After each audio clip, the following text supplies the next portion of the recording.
All right, so this is project 2, part 2, number 2. The instructions asked us to send a char from a microcontroller to another microcontroller. The char is the letter R.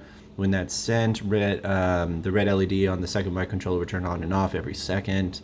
Once the LED is blinking, a confirmation will be relayed back to the serial terminal. Example confirmation message: when R is sent, red LED is blinking.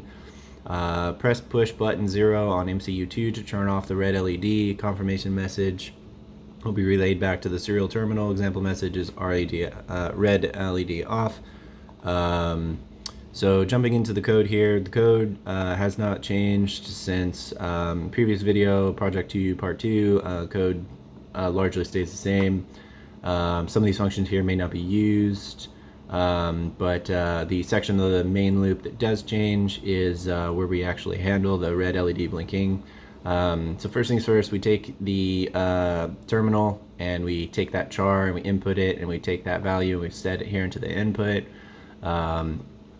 And then next thing we do is we send the value through the microcontroller to the second. Now, since I'm simulating here and I'm doing this on one board, the microcontroller connects to itself, which sort of streamlines the code, makes it really simple, easy to understand what's happening. Code all happens together in the same main function. So in order to do that, we use the UART1, which has the same settings as it did in the previous setup, and we output the value taken from the terminal.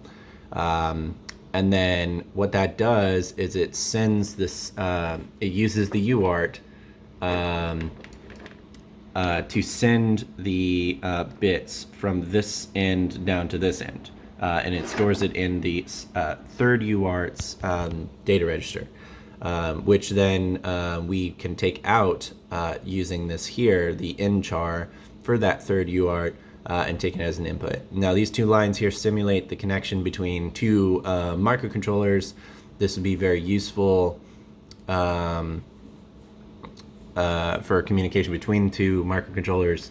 Had I used two boards, these wires would be connected to a secondary board, and this code would be split up between the two boards. This line would be on the first microcontroller because it's sending out the data, and then this guy here would be on the second controller because it's receiving the data.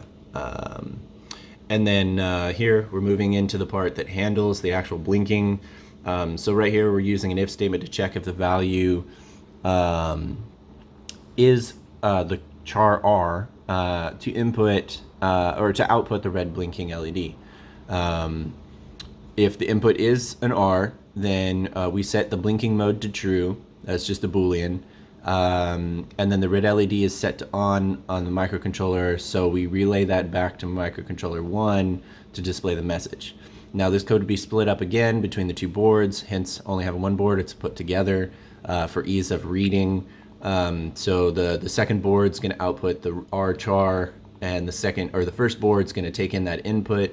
And since UART1 and 0 are on the first board, we can immediately hop into display message. So the first UART displays that output that the red LED is blinking. And then it immediately hops into blink mode here. It turns the LED on for red, waits, turns it off, and then waits. And this while loop will continue until that loop is broken, hence blink mode. And the way that we break the blink is through, well, first of all, so we have port F and init. We're using F clock. We're using PF0 and 4 for the buttons. And then 1, 2, and 3 are used for the LEDs, even though we're only using the red LED. Pretty straightforward stuff. GPIO interrupt handler, init. This is setting up the handler, or the init for the interrupt, so that way when we press the buttons, we can actually do things. We can respond to them asynchronous to the software. And then this first one here is just carried over, but we modified the second one here. So for the first switch, so when the red LED is, or when this button is pressed, it turns the red LED off, and then it resets some values here. This is how we break out of the blink mode. So this is the cancel mode for our blink mode.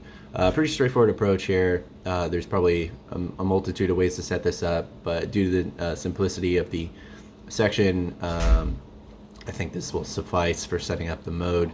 And then here's the delay in between the two, counting out time for the LED to be turning on and off. And the rest of the code should be the same. The UARTs are functioning the same. So we're going to go ahead and we're going to dive into the code, or into the actual microcontroller. We're going to get it running. So we're going to go ahead and load the board. Successfully done, no issues. And then we're going to open up PuTTY, and we're going to reset the board, and then we're going to type in the character R, which, give me 1 second.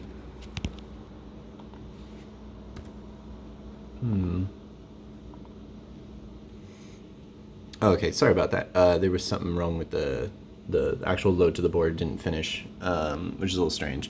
So we're gonna go ahead and reload this guy. So we're gonna reload using the same code, same project. There we go. And then we're going to reset, and we're going to type in the character R, which then displays on the screen. LED is blinking, which then when you look at the board itself, it is in fact blinking. And then in order to turn that off here, we're going to press this button. This is the first button, and that does turn the LED off. And then we look at the serial terminal, and it does in fact say, right, LED is off. So if we were to hit the R key again, just displaying the message, and then the blinking, and then this button here turns it off. And then that was the second part of the part 2, displaying that the char is being sent from one board to another, that the LED is blinking, and confirmation will be relayed back to the terminal. So that terminal confirmation is right here. LED is blinking, right? LED is off. Both confirmation messages are visible. And then push button 0 on MPC turns off the LED. Confirmation LED is off. And then that's about it. That's the second part of the project.